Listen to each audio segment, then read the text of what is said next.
Saya punya suatu pengalaman di 2000, ya kurang lebih 2011 ya. Jadi ceritanya ada satu pasien datang ke tempat saya berobat dan saya tidak mengetahui, tapi setelah beberapa kali treatment akhirnya dia menceritakan siapa dia. Jadi ada seorang ibu-ibu datang dan dia mengaku adalah seorang profesor. Profesor yang ada di Indonesia di bidang kesehatan, dan dia sedang melakukan suatu penelitian, ya, research. Jadi pada saat sedang menterapi profesor tersebut, dia mengatakan bahwa, "Dok Jim, saya punya penelitian yang luar biasa." Saya tanya, "Apa tuh, Prof?" Saya bilang, "Ya, saya sudah meneliti bahwa di air liur kita itu kan ada tingkat keasaman, ya. Karena kan kenapa air liur itu kan harus ada tingkat keasaman, karena untuk membunuh kuman-kuman yang ada di dalam mulut kita. Kalau dia basah ya imunnya nggak ada.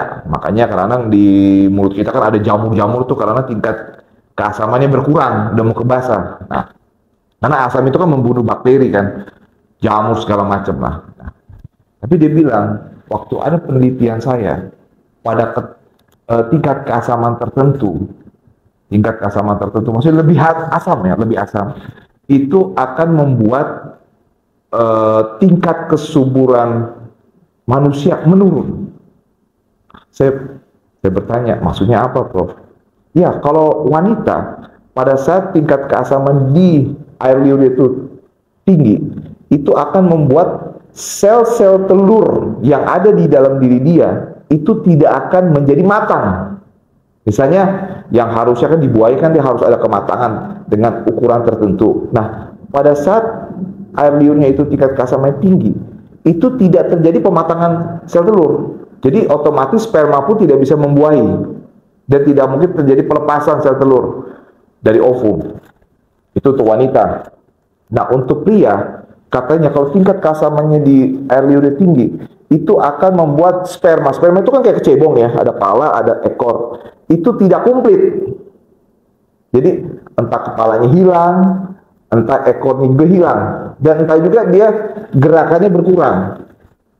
Lalu saya bilang sama profesor, "Sorry Prof, oh, dalam pengobatan China atau pengobatan tradisional medicine di beberapa negara seperti di India, itu sudah ada ribuan tahun sebelum Masehi," saya bilang. Dan dia terkejut, "Oh, kok bisa begitu?" Iya, karena ada beberapa literatur.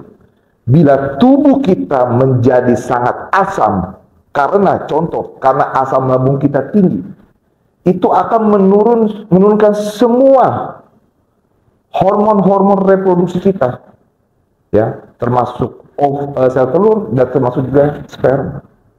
Makanya saya selalu katakan sama pasien saya bahwa kalau Anda ingin mempunyai anak atau Anda ingin subur, perbaikilah lambung Anda. Karena kalau lambung itu kan adalah organ yang menghasilkan asam yang paling kuat di dalam tubuh kita. Tapi kalau kita punya sakit lambung, sampai kapanpun susah sekali punya anak, baik dari pihak pria maupun juga wanita. Jadi tingkat keasaman di air liur kita dipengaruhi oleh organ lambung. Jangan sampai lupa ya. Ya, itu aja pengalaman saya. Mungkin bisa dicatat dan juga di-share. Ya, terima kasih.